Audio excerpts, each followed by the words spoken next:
मुलांनो, पहिलीमध्ये तुम्हाला बुद्धिमत्तामध्ये अतिशय सोपा असा जो तुम्हाला सहज 2 मार्क मिळवून देणारा हा घटक आहे. आता बघा, या घटकामध्ये काय करतात तर तुम्हाला कसं वागावं, थोडक्यात तुम्हाला संस्कार मूल्य याच्यावरती आधारित हे प्रश्न असतात. मुलांनी कसं वागावं, घरामध्ये, समाजामध्ये, स्वतःच्या वैयक्तिक आपल्या जीवनामध्ये कसं वागावं या संदर्भामध्ये हा प्रश्न विचारलेला असतो. तर हा प्रश्न कसा सोडवायचा? तुम्ही मोठे झाल्यानंतर 5वी वर्गात तुम्हाला थोडं जास्त सर्व मोठं आहे, पण आता तुम्ही पहिलीला लहान आहे. 2 मार्कालाच हा प्रश्न विचारला जातो. आणि सुरुवातीला अगोदर तर शाळेमध्ये पहिला मूल्य शिक्षणाचा तास असायचा. त्यामध्ये एकच हेतू असायचा की त्या मुलाला चांगले संस्कार घडवायचा. तसंच हा प्रश्न आहे मुलांनो. आता आपण हा प्रश्न पाहणार आहोत. परीक्षेला कसा पडतो हा प्रश्न तो पाहणार आहे. आता इथं पहा, तुमच्या चुकीमुळे आई तुमच्यावर रागावले तर तुम्ही काय करा? प्रश्न काय विचारलाय पहा. परीक्षेत तुम्हाला असा प्रश्न विचारतात, तुमच्या चुकीमुळे आई तुमच्यावर रागावली तर तुम्ही काय करा? आता त्याचे पर्याय असतात तुम्हाला पेपरामध्ये वाचायचं. तुम्ही पण आईवर रागवाल. 2 रुसून बसाल. 3 आईची माफी मागाल. 4 चूक कबूल करणार नाही. मला सांगा, तुला काय वाटतं यातलं उत्तर कोणतं बरोबर? समजा तुमच्यावरती आई रागवली तर तुम्ही काय करणार? यातलं कोणती क्रिया करणार सांगा बरं. मी 2 मुलांना विचारते, बघा कोणाला येतंय ते. कोण सांगू शकते सांगायचं उत्तर? काय करणार तुमच्यावर आई रागवली? हा, अंशुमन सांग.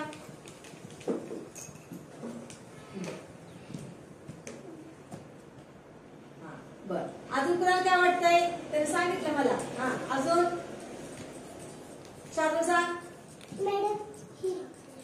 बर, रुसून बसा. बर, अजून कुणाला काय वाटतंय? अजून कुणाला काय वाटतंय सांगू शकताय? कोण सांगणार अजून उत्तर? ठीक आहे, बघा त्याने खरं आहे ते सांगितलं, मी रुसून बसले. पण चुकी कुणाची झाली? तुमची झाली. चुकी झाल्या कुणाची? तुमची झाल्या. आणि चोराच्या उलट्या बघा तुम्हीच रागून बसणार बरं आईवरती. हे योग्य आहे का? नाही. मग कोणतं योग्य आहे? आईची माफी मागा. त्या अंशुमनसाठी म्हणजे बघा इथं शाळेतून लक्ष द्यायचं, बाकीच्यांनी पण लक्ष द्या. बऱ्याच मुलांचं उत्तर मला वाटतं हेच असणार आहे, रुसून बसा. पण रुसून बसायला चूक कुणी केल्या? तुम्ही स्वतः केल्या. तुमची चूक झालेली आहे, हे महत्वाचं आहे. चुकी तुमची आहे, मग माफी तुम्ही मागायला पाहिजे ना आईची. आणि आई तुमच्यापेक्षा मोठी आहे, मग हे संस्कार तुमच्यावर होणं गरजेचं आहे. म्हणजे तुम्ही आईवर रागवणार नाही, तुम्ही आईवर ते बोलणार नाही. उलट आईला उलट बोलायचं नाही, कारण आई जेवढी आपली काळजी घेते एवढी काळजी आपली कोणच घेत नाही. त्यामुळे हा पर्याय तर चुकीचा, आपण याला कॅन्सल करायचा. हा काय होत नाही, त्याच्यावरती खुना करायचं ना का पेपरावरती.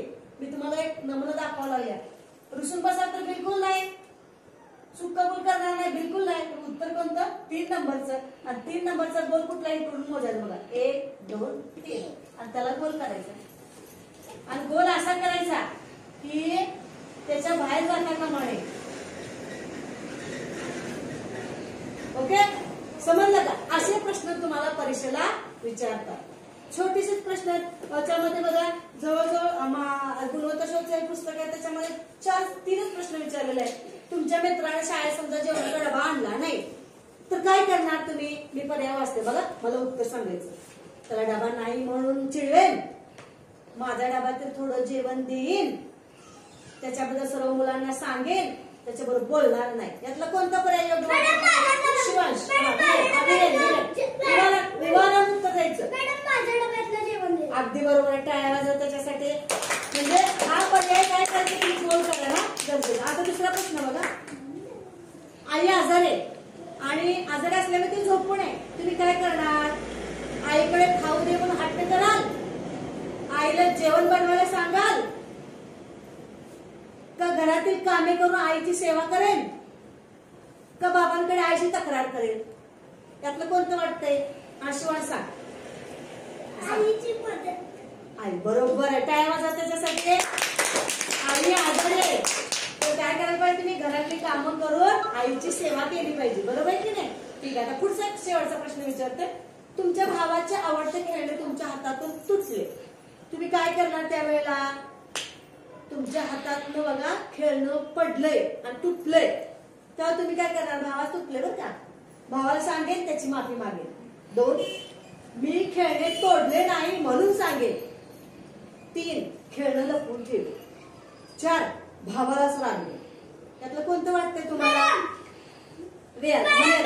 म्हणेर. बरोबर आहे. टाळ्या वाजवा त्याच्यासाठी. भावाला सांगेल तो त्याची माफी मागेल. Okay thank you. समजलं का हा घटक सर्वांना? त्याच्यावरती आधारित IPS चं म्हणतात